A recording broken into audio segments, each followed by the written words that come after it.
नमस्कार, GS fighter series में आपका स्वागत है। आज का ये तीसरा वीडियो है और इस वीडियो में हम लोग ज्योग्राफी भूगोल के अति महत्वपूर्ण प्रश्न जो परीक्षा की दृष्टि से संभावित हैं उस पर चर्चा करने वाले हैं। शुरुआत करते हैं। देखिए, हमारे चैनल पर आपको हिंदी के टेस्ट पर डे मिल रहे हैं, 60 प्रश्न डेली आपको कराए जा रहे हैं। साथ में जीएस के जो महत्वपूर्ण प्रश्नों की श्रृंखला है वो चल रही है और आपको कुछ और भी मटेरियल करंट अफेयर्स की भी जल्दी ही शुरू करने वाले हैं हम। तो अगले 1 महीने में जब तक एग्ज़ाम नहीं हो जाता है आपके लिए बहुत सारा मटेरियल आने वाला है। आप हमारे चैनल को सब्सक्राइब कर लीजिए। शुरुआत करते हैं। निम्नलिखित पर्वतों में से कौन से पर्वत अल्पाइन पर्वत के उदाहरण हैं? देखिए, अल्पाइन पर्वत ये यूरोप में पाए जाते हैं। यूरोप के कुछ देशों, खासकर फ्रांस, ऑस्ट्रिया, इटली, स्विट्ज़रलैंड, वहाँ पर जो पर्वत हैं उनको अल्पाइन पर्वत कहा जाता है। इसमें बहुत सारे पर्वत सम्मिलित हैं और इनका जो निर्माण है वो टेक्टोनिक प्रक्रिया के फलस्वरूप हुआ है। तो अगर आप इसमें देखें तो इसमें ऑप्शन डी जो है वो सही होगा। आल्प्स पर्वत, पिरेनीज पर्वत और एपिनाइन पर्वत ये सभी यूरोप के पर्वत हैं और ये सभी अल्पाइन पर्वत के उदाहरण हैं। अल्पाइन पर्वतों में ज़्यादातर नवीन वलित पर्वत सम्मिलित होते हैं। ओके, चलिए अगला प्रश्न है, ज्वालामुखी विस्फोट की घटना के दौरान कौन सी गैस बाहर निकलती है? देखिए, जब ज्वालामुखी विस्फोट होता है तो उससे बहुत सारी गैसें बाहर निकलती हैं, जैसे जलवाष्प हुआ, कार्बन डाइऑक्साइड हुआ, सल्फर डाइऑक्साइड हुआ, हाइड्रोक्लोरिक एसिड हुआ, हाइड्रोजन सल्फाइड हुआ, कार्बन मोनोऑक्साइड हुआ, मीथेन हुआ, अमोनिया हुआ, हाइड्रोजन हुआ।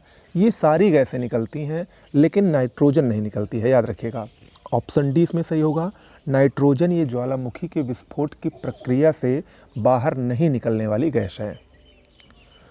अगला प्रश्न है, निम्नलिखित में से किस प्रकार की चट्टानों में भूमिगत जल प्राप्त होने की संभावना सबसे अधिक होती है? देखिए, भूमिगत जल प्राप्त होने की सबसे अधिक संभावना चूना पत्थर वाली जो चट्टानें होती हैं उसमें होती हैं। तो यानी इसमें ऑप्शन डी अगर आप देखेंगे तो चूना पत्थर की चट्टानें यहाँ पर लिखा गया है और यही इसमें सही होगा। ओके, अगला प्रश्न है, निम्नलिखित में से कौन सी ठंडी स्थानीय पवन नहीं है? देखिए, पवनें 2 प्रकार की होती हैं, गर्म पवनें और स्थानीय पवनें। गर्म और ठंडी स्थानीय पवनें। ठीक है, अब ये दोनों बहुत ही महत्वपूर्ण है। अक्सर परीक्षा में ये पूछ ली जाती हैं, कभी कभी मिलान करने के लिए, कभी कभी सीधे, जैसे इसमें पूछी गई है। 4 पवनें दी गई हैं, बाइज, अयाला, बुरान और पैम्पेरो। इसमें आपको बताना है कि कौन सी ठंडी पवन नहीं है, यानी गर्म पवन है। तो इसमें ऑप्शन बी जो है अयाला ये फ्रांस के सेंट्रल मैसिफ में बहने वाली एक गर्म स्थानीय पवन है। तो इसमें ऑप्शन बी सही होगा। अगला प्रश्न है, पर्वतीय वर्षा के लिए निम्नलिखित में से किस दशा की आवश्यकता नहीं होती है? देखिए, पर्वतीय वर्षा के लिए सागर से दूरी आवश्यक है, वायु का आर्द्र होना भी आवश्यक है, पर्वत की स्थिति भी आवश्यक है, लेकिन 2 विपरीत प्रकृति के पवनों का मिलना बिल्कुल आवश्यक नहीं है। तो ये पर्वतीय वर्षा की दशा के लिए आवश्यक कारण नहीं है। तो ऑप्शन डी सही होगा। याद रखिएगा कि अगर 2 विपरीत प्रकृति की पवनें आपस में मिलती हैं तो इससे पर्वतीय वर्षा होगी कि नहीं होगी कोई भी फर्क नहीं पड़ता है। तो ये ज़रूरी कारण नहीं है, इसकी आवश्यकता नहीं है। शेष तीनों का होना बहुत ही ज़रूरी है। अगला है, निम्नलिखित में से किस राज्य को मोलेसिस बेसिन की संज्ञा दी जाती है? कई बार ये प्रश्न आ चुका है और इसका उत्तर आप सबको पता होगा। देखिए, मोलेसिस बेसिन किसे कहा जाता है? जो मुलायम और असंगठित चट्टानों से मिलकर बना होता है उसको मोलेसिस बेसिन कहते हैं। और भारत का एक राज्य है जिसका नाम है मिजोरम। ये कोमल और असंगठित चट्टानों से मिलकर बना होने के कारण इसको मोलेसिस बेसिन कहा जाता है। किसको? मिजोरम को। ट्रिक, माँ से मोलेसिस बेसिन, माँ से मिजोरम। ओके, अगला है, कुछ प्रमुख दर्रे दिए गए हैं और संबंधित राज्य दिए गए हैं। आपको बताने हैं कि इसमें से कौन सा सही सुमेलित नहीं है। देखिए, ये जो दर्रे हैं इसमें थालघाट दर्रा महाराष्ट्र में स्थित है, बिल्कुल सही सुमेलित है। दीफू दर्रा अरुणाचल प्रदेश में स्थित है, बिल्कुल सही सुमेलित है। नीति दर्रा, माना दर्रा ये सब उत्तराखंड में है। लेकिन पालघाट ये तमिलनाडु में नहीं स्थित है। तो यहाँ पर ऑप्शन बी जो है ये सही सुमेलित नहीं है, क्योंकि पालघाट दर्रा ये केरल में स्थित है। कहाँ पर स्थित है? केरल में स्थित है। ओके, शेष तीनों सही सुमेलित हैं। अगला प्रश्न है, निम्नलिखित में से कौन सी पहाड़ी या पहाड़ियाँ पश्चिमी घाट के अंतर्गत शामिल नहीं हैं? पश्चिमी घाट और पूर्वी घाट इन दोनों में बहुत सारी छोटी छोटी पहाड़ियाँ पाई जाती हैं और जो कि परीक्षा की दृष्टि से बहुत ही महत्वपूर्ण हैं। अगर आप देखें तो अन्नामलाई, नीलगिरी और कार्डमम को इलायची पहाड़ी भी कहते हैं, ये तीनों पहाड़ियाँ पश्चिमी घाट का हिस्सा हैं, पश्चिमी घाट के अंतर्गत ही आती हैं। लेकिन जो जवादी पहाड़ियाँ हैं, जवादी पहाड़ियाँ ये पूर्वी घाट की पहाड़ियाँ हैं, ना कि पश्चिमी घाट की। ठीक है, तो पश्चिमी घाट में ये तीनों आ गई। अगर हम पूर्वी घाट की बात करें तो पूर्वी घाट की पहाड़ियों में जवादी की पहाड़ियाँ, पालकोंडा की पहाड़ियाँ, नल्ला मल्ला की पहाड़ियाँ और महेंद्रगिरी की पहाड़ियाँ, ये 4 पहाड़ियाँ पूर्वी घाट की बहुत ही प्रसिद्ध पहाड़ियाँ हैं। नाम याद रखिएगा, अगर ये चारों पहाड़ियाँ आपको एग्जाम में देखने को मिले तो वो पूर्वी घाट की ही पहाड़ियाँ हैं, विभिन्न राज्यों में स्थित है। देखिए इसमें कुछ जैसे नल्ला मल्ला ये आंध्र प्रदेश में स्थित है, महेंद्रगिरी जो है ये जवादी पहाड़ियाँ ये तमिलनाडु में स्थित हैं। ऐसे ऐसे बहुत सारी पहाड़ियाँ हैं जो अलग अलग राज्यों में स्थित हैं। ओके, अगला प्रश्न है, निम्नलिखित में से कौन सी एक उष्णकटिबंधीय सवाना प्रदेश की जलवायु की प्रमुख विशेषता है?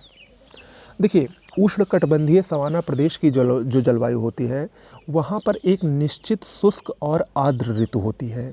ठीक है, इसका मतलब क्या है, वहाँ जो वर्षा होती है वो ग्रीष्म ऋतु में होती है और शीत ऋतु जो है वो ठंडी रहती है, यानी सूखी रहती है, उसमें वर्षा नहीं होती है।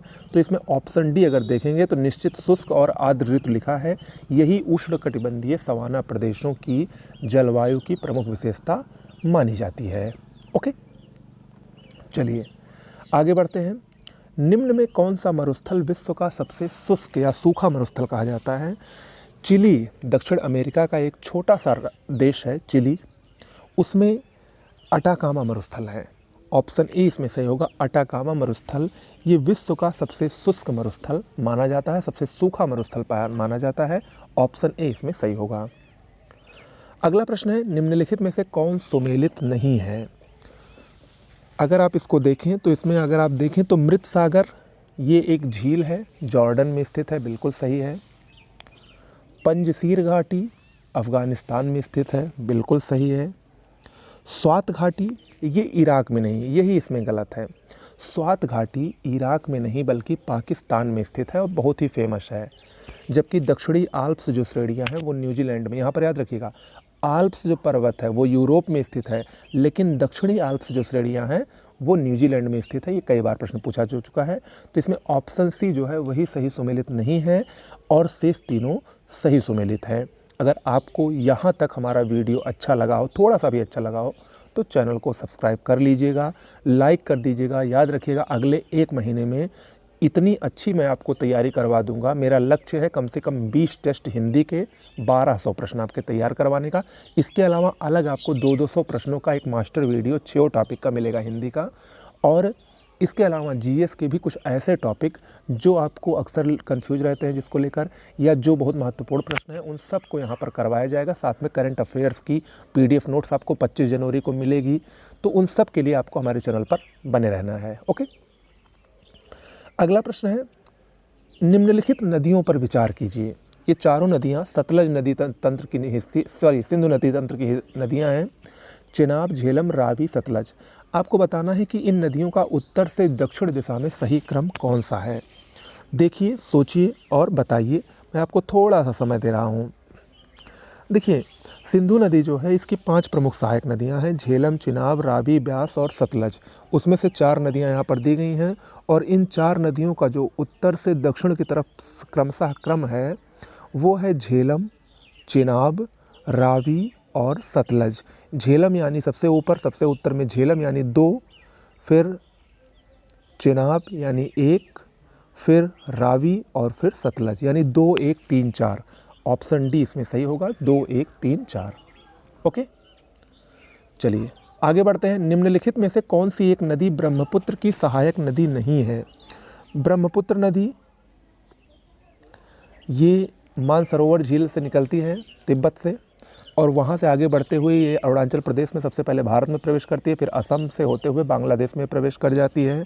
और इसकी बहुत सारी सहायक नदियाँ हैं, जैसे सुबनसिरी, जिया भरेली, मानस, दिबांग, लोहित, धनसिरी, कामेंग, पगलादिया। ये सब क्या हैं? ये सब ब्रह्मपुत्र की प्रमुख सहायक नदियां हैं। लेकिन इनमें ऑप्शन डी जो देख रहे हैं, रंगीत, ये ब्रह्मपुत्र की सहायक नदी नहीं है, ये तीस्ता नदी की सहायक नदी है और ये सिक्किम से निकलने वाली नदी है, रंगीत नदी।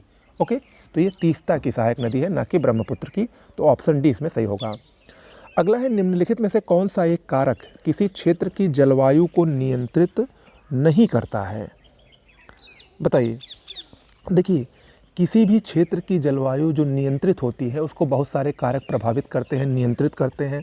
उन कारकों की अगर हम बात करें तो जैसे अक्षांश हुआ, ऊंचाई हुई, समुद्र से दूरी हुई, वायुदाब और पवनें हुई, महासागरीय जलधाराएं हुई और उसका उच्चावच यानी उसमें कितनी ऊंचाई और निचाई है, ये सब जो हैं उसकी जलवायु को नियंत्रित करते हैं। जैसे आप लोग देखते होंगे जो 0 डिग्री है वहाँ पर बहुत सारी वर्षा होती है, गर्मी बहुत होती है, और वहीं पर आप जैसे जैसे ऊपर बढ़ते जाएंगे अक्षांशों पर 90 डिग्री वहाँ पर बर्फ़ ही जमी रहती है, तो अक्षांश एक कारक हुआ। इसके अलावा ऊंचाई भी जैसे जैसे ऊंचे पर चलते जाते हैं वहाँ पर ठंडी वो बढ़ती जाती है। तो ये सब जो कारक हैं वो जलवायु को नियंत्रित करते हैं, लेकिन जो देशांतर है वो किसी भी क्षेत्र की जलवायु को नियंत्रित नहीं करता है। अक्षांश, समुद्र से दूरी और ऊंचाई तो नियंत्रित करते हैं, लेकिन देशांतर का कोई रोल नहीं है। तो इसमें ऑप्शन बी इसको सही होगा। अगला है, भारतीय कृषि अनुसंधान परिषद ICAR वर्गीकरण के अनुसार भारत में सर्वाधिक क्षेत्रफल पाए जाने वाली मिट्टी कौन सी है? अब देखिए, इसमें नाम बदल दिया गया है, ये अंतर्राष्ट्रीय स्तर पर नाम है मिट्टियों का। तो इसमें आपका सही होगा नंबर ए, इनसेप्टिसोल्स। ये भारत के सर्वाधिक क्षेत्रफल पर पाई जाने वाली मिट्टी है। लगभग 40% भारत का क्षेत्रफल इनसेप्टिसोल्स को दिया गया है। इसका हिंदी नाम क्या है आप लोग कमेंट बॉक्स में लिखकर हमको बताइए। ओके, चलिए आगे बढ़ते हैं। बांध और संबंधित राज्य के संदर्भ में कौन सुमेलित नहीं है? कुछ प्रमुख बांधों का नाम दिया गया है और सामने दिया गया है कि वो किस राज्य में स्थित हैं, आपको बताना है कौन सा सुमेलित नहीं है। तो इसमें अगर देखें तो ऑप्शन ए ही इसमें सही सुमेलित नहीं है। चेरुथोनी बांध ये आंध्र प्रदेश में नहीं बल्कि केरल में स्थित है, और ये सारे बांध बहुत ही महत्वपूर्ण हैं। मेट्टूर बांध तमिलनाडु पर है, कावेरी नदी पर। उकाई बांध गुजरात तापी नदी। हिटकल बांध ये कर्नाटक में है, जबकि चेरुथोनी बांध ये आंध्र प्रदेश में नहीं बल्कि केरल में स्थित है। ओके, अगला है, निम्नलिखित में से कौन सा पर्वत शिखर महान हिमालय श्रृंखला में स्थित नहीं है? देखिए, महान हिमालय श्रृंखला में इनमें से अगर आप देखें तो माउंट K2 नहीं है। K2 जो भारत की सर्वोच्च चोटी मानी जाती है वो महान हिमालय का नहीं बल्कि वो काराकोरम श्रेणी में स्थित है, और ये ट्रांस हिमालय का हिस्सा है। यानी जो हिमालय के निर्माण के पहले हिमालय था, ट्रांस हिमालय जिसको हम कहते हैं, वो उसका हिस्सा है, ना कि जो हिमालय है। ओके, शेष माउंट एवरेस्ट, नामचा बरवा, नंदा देवी, इसके अलावा कंचनजंगा, अन्नपूर्णा, धौलागिरी, माउंट मकालू, ये सब क्या है? मानधाता। ये सब महान हिमालय की प्रमुख चोटियाँ हैं, श्रेणियाँ हैं, और इनका ये हिस्सा है। ओके, चलिए आगे बढ़ते हैं। निम्नलिखित बायोम को उनके बढ़ते हुए एल्बिडो के क्रम में सुमेलित कीजिए। एल्बिडो, पृथ्वी पर आई जो सूर्य की किरणें हैं वो रिफ्लेक्ट होकर जितना वापस चली जाती हैं, जिसको एल्बिडो कहा जाता है। तो अगर आप देखें इनको, निम्नलिखित ये बायोम है, इनको एल्बिडो के क्रम में सुमेलित करना है तो इसमें सबसे पहले आएगा उष्णकटिबंधीय सदाबहार प्रदेश, तीसरा। फिर इसमें आएगा शवाना प्रदेश, दूसरा। फिर आएगा मरुस्थलीय प्रदेश और फिर टुंड्रा प्रदेश। यानी ऑप्शन सी इसमें बिल्कुल सही होगा। ये बढ़ता हुआ क्रम है, ठीक है। यानी सबसे कम इसमें, फिर इसमें, फिर इसमें, और सबसे अधिक टुंड्रा प्रदेशों में। अगला प्रश्न है, निम्नलिखित में से कौन सुमेलित नहीं है? पर्वत श्रेणी या दर्रों का नाम दिया गया है और संबंधित राज्यों का नाम दिया गया है। देखिए, लैमाटोल पर्वत, ऑप्शन ए जो है यही सुमेलित नहीं है, क्योंकि लैमाटोल पर्वत ये मणिपुर में है, ना कि नागालैंड में है। याद रखिएगा, मणिपुर की पहाड़ी है लैमाटोल।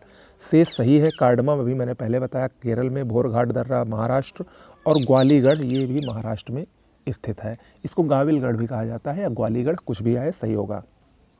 अगला है, निम्नलिखित में से कौन सा प्रक्रम भूपृष्ठ पर गतिक परिवर्तन लाने के लिए जिम्मेदार माना जाता है? तो देखिए, भूपृष्ठ पर गतिक परिवर्तन लाने के लिए ये सभी जो गुरुत्वीय बल है, भूतापीय ऊर्जा और पृथ्वी का घूर्णन सभी जिम्मेदार है। तो इसमें ऑप्शन डी सही होगा। ओके, तो आज के लिए इतना ही। कैसा लगा आपको ज़रूर बताइएगा कमेंट बॉक्स में। ऐसे ही आपको टेस्ट मिलते रहेंगे अगर आप हमारे चैनल को सब्सक्राइब कर लेंगे। नमस्कार।